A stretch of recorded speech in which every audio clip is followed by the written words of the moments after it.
Hi everyone, thank you so much for joining us today. I'm Shatar Byfield, Field Organizer at the Grassroots Democrats HQ, and I'm here to talk to you today about one of the most serious challenges facing our democracy, voter suppression. It's a term that you may have heard a lot over the past few months in connection to our general election.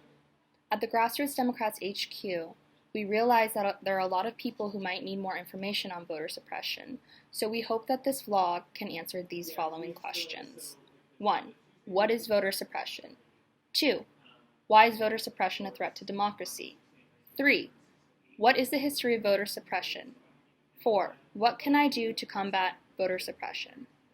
Later on, we'll be hearing from Mike Riley, host of the excellent podcast, The Uninformed States of America.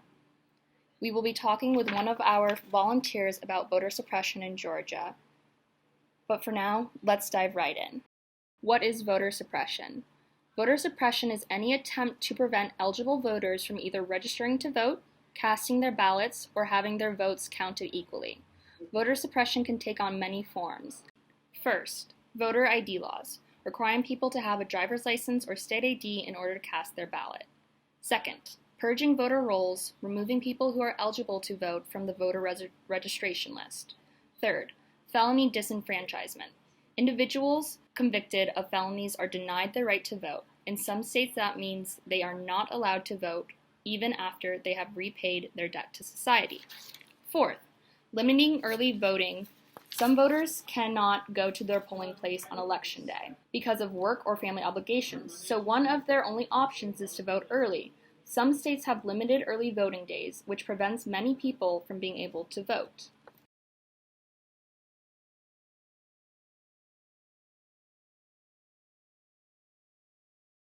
Fifth, sabotaging the election's operations. This includes closing polling places, slowing down the postal service, robocalls that tell people their polling places have been changed, or that the election is being held on a different day. All of these things are to suppress the vote. 6. Gerrymandering.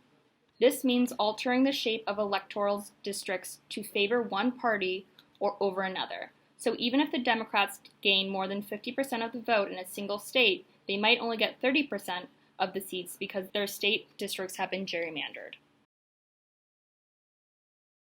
Now that we know the types of voter suppression, let me explain why voter suppression is a threat to our democracy. Voter suppression takes away one of our fundamental rights as Americans, to have our voices heard when we go to the ballot box. And most importantly, the ways that the votes are suppressed affect different communities more than others. People of color, people with lower incomes, people with lower education, and people who have immigrated and don't speak the language well, they are more likely to have their vote suppressed than any other group. I believe this goes against our values as Americans. No one should be discriminated against for their race, economic status, or ancestry. For decades, progressives have fought for the rights of these groups to have their voices heard by combating voter suppression. For a current perspective on voter suppression, let's hear from Mike Riley, who had a conversation with a volunteer for the Grassroots Democrats HQ. She's stationed in Georgia. All right, excellent. And welcome, ladies and gentlemen. Welcome, one and all. I am Michael Riley, host of the Uninformed States of America podcast, which you can check out by going to the usapodcast.com right now. And I am here on behalf of the Grassroots Democrats HQ in Los Angeles, California. We are doing our hardest, damnedest, our best to empower this blue wave here in the United States. And we are working very hard to do that. And we are here with one of the Grassroots Democrats HQ's, one of our volunteers from all the way in the state of Georgia. We're sitting here with Portia. Portia, how you doing? Good. How are you? Oh man, I'm doing real good. We're just, we're days away. It feels like from this big tamale, the big November election coming up here, and there is a lot going on. But one of the things we wanted to talk about this week was voter suppression, because voter suppression in the United States is something that has a very long and rich history, especially as it pertains to people of color. And even though it's something that has a long and rich history, it is still something that remains prevalent even today. And it's something that we're seeing that might come into fruition in this election cycle. You're out there in Georgia, so you know firsthand what voter suppression can do. And of course, voter suppression comes in many different forms. There are voter ID laws. Of course, there are mass purges to voter rolls and systemic disenfranchisement. I'm trying to say my words correctly.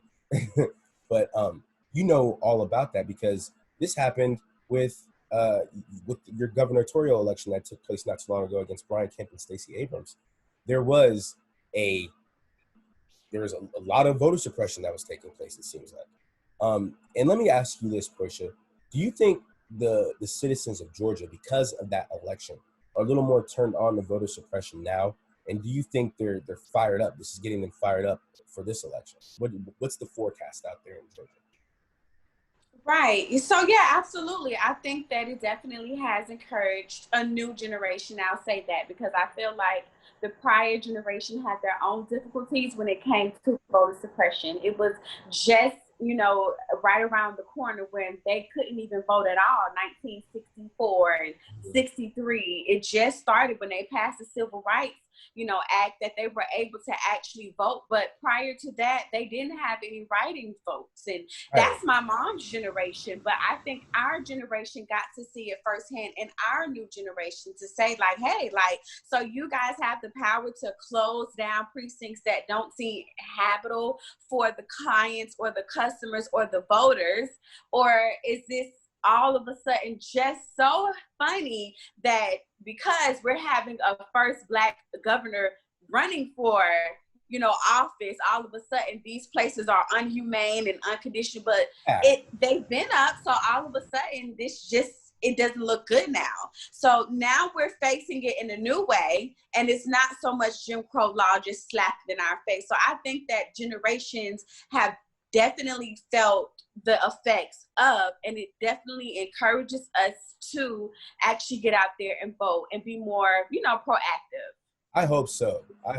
And you mentioned something that was paramount, like how these things just conveniently pop up, like how mail-in voting wasn't a huge problem until this year, all of a sudden. Now it's a big problem. And now all of these precincts that were open before, especially in a lot where you live out there in Georgia, just in that election where all of a sudden there's something wrong, there's something going wrong, voter suppression. And these things typically affect people of color and people who live in those communities more so often than not, especially with gerrymandering, especially with all the different voter suppression methods. They target the elderly, they target those who are disabled, people who have a tendency to vote Democratic, in other words. But let me ask you this. You're going to be volunteering with the HQ here pretty soon. Let me ask you, how can we as Democrats and progressives encourage more people of color to somewhat overcome voter suppression, you think? Great question. I think a lot of grassroots work, honestly, a lot of getting some people with foot soldiers here in the rural communities, getting the nooks and crannies of where, a lot of people kind of go unnoticed, kind of go on the thought of, so targeting those people, targeting that community, that's what it's basically gonna call for, honestly. Yeah, I hear you. And what do you think we can do to ensure, because this is something we got to fight to make sure to see that it doesn't continue. We need to make progress on this issue. What do you think, as somebody who's kind of out there, what do you think we can do to make progress on this issue to ensure that in the future we all have an equal opportunity to vote? Right. What I've noticed doing work is that to stay consistent. Don't just, it's election year, so let me get some signs and get some stuff going, like keeping it constant. Like even if you're doing something like once a month when it comes to voting, when it comes to education, when it comes to making sure that people are getting out in the community and doing things, making sure the candidates are making sure that they are here also holding the people that we vote in office accountable. They need to, and that's one of the things that I respected about Stacey Abrams. Like she came here, you know, to this small little rural community to host an event. She didn't have to, but she did because she understood the importance of making sure that even in our rural communities that we are not left unnoticed. Amen. Amen. Very well said. Now, Portia, the Grassroots Democrats HQ, they're passionate about this issue. They're passionate about empowering the blue wave, getting people out there to vote. I know you're going to be volunteering with the HQ pretty soon, which is great. You're one of our volunteers out there in Georgia, so right here in Cali, and you're out there in Georgia. I think that's dope how there's that connection going on. When you're, I don't know if you're going to be phone banking or whatever, but let's say one of the people that you call or one of the people that you come across, let's say they're worried about this issue. Or one of the people that you might be training, they might say, well, what do I do if I come across somebody, I'm volunteering with the HQ and I come across somebody who's worried about voter suppression, they're worried about the mail-in voting issue. What are you going to tell that person? Or what do you think you're going to, or how do you think you can still motivate that person to steadfast? Mm-hmm. Yeah, we can just definitely motivate them to let them know that you just got to keep fighting a good fight. Just keep going on, keep doing your part and hold fast to it. Yeah, amen. And that's a good, perfect way to put it. I was like, yes. Well, Portia, thank you so much. You know, you out there watching, out there, and this isn't TV land, but internet land. You know, you can be just like Portia and help empower this blue wave to help this go, to help keep this going. We have a limited amount of time until November 3rd. That's coming up here pretty soon. So we need all the help we can get, especially because we know how prevalent voter suppression is. So make sure you go to grassrootsdems.org right now so you can sign up to volunteer, you can sign up to phone bank, you can sign up to write postcards. We need all the help that we can get. So thank you so much, Portia. You are doing the Lord's work out there. Thank you all so much for watching. This is Mike Riley. Go to grassrootsdems.org and I will see y'all soon. Peace. Thanks to Mike and Portia for that conversation. I want to pick up on something that they talked about, and that is the history of voter suppression. Voter suppression isn't something that's just happened lately. Voter suppression has been going on for over hundreds of years. In 1870, Congress passed the 15th Amendment, which guaranteed every male the right to vote, regardless of race, color, or previous conditions of servitude. But this didn't sit well with wealthy white former slave owners all across the South. A lot of these states' legislators passed bills in the 1870s that required people to pay a poll tax, register to vote, or cast a ballot. Guess who couldn't afford to pay the poll tax? Overwhelmingly people of color, former slaves who lived in poverty. The same was true for other types of voter suppression: literacy tests, elaborate registration systems, white-only election primaries. According to the Smithsonian Institute, these laws provided very effective. In Mississippi, fewer than 9,000 of the 147,000 voting age African Americans were registered after 1890. In Louisiana, where more than 130,000 black voters had been registered in 1896, the number had plummeted to 1,342 by 1904.